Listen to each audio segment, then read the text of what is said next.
شروع اللہ کے نام سے جو بڑا مہربان اور نہایت رحم فرمانے والا ہے۔ الصلاۃ والسلام علیک یا رسول اللہ وعلی آلک واصحابک یا حبیب اللہ۔ السلام علیکم معزز ناظرین و سامعین، اللہ تعالیٰ سے دعا ہے کہ اللہ تعالیٰ آپ لوگوں کو خوش و خرم رکھے اور آپ لوگوں کی تمام تکالیف پریشانیوں کو دور فرمائے، آپ کو دن دگنی رات چگنی ترقی عطا فرمائے۔ آج کی ویڈیو کا عنوان ہے فرشتوں کے درود پہنچانے کی حکمت۔ امید کروں گا کہ یہ معلومات آپ کے علم میں اضافہ فرمائے گی اور آپ اس ویڈیو کو شیئر کریں گے، چینل کو سبسکرائب کریں گے تاکہ دوسرے لوگ بھی اس معلومات سے مستفید ہو سکیں۔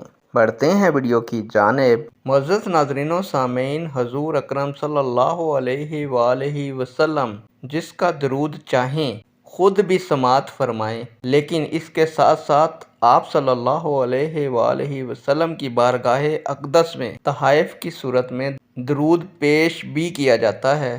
فرشتوں کے بارگاہ صلی اللہ علیہ وآلہ وسلم میں اس طرح درود پیش کرنے سے نہ آپ کے علم کی نفی ہوتی ہے اور نہ ہی آپ صلی اللہ علیہ وآلہ وسلم کی قوت سماعت کی، بلکہ اسی طرح جیسے رب العزت کی بارگاہ میں فرشتے انسانوں کے اعمال پیش کرتے ہیں، حالانکہ اللہ تعالیٰ کو ان کے اعمال کا علم ہوتا ہے۔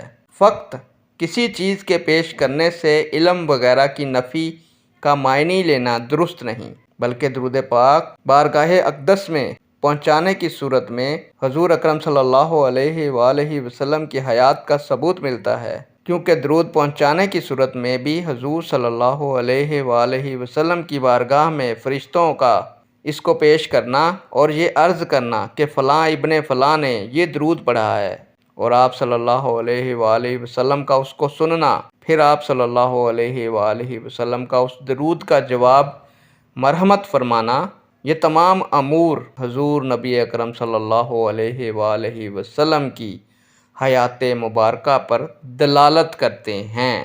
نیک دعاؤں کے ساتھ آپ سے اجازت چاہوں گا۔ اللہ تعالیٰ آپ کا اور میرا حامی و ناصر ہو۔ اللہ حافظ۔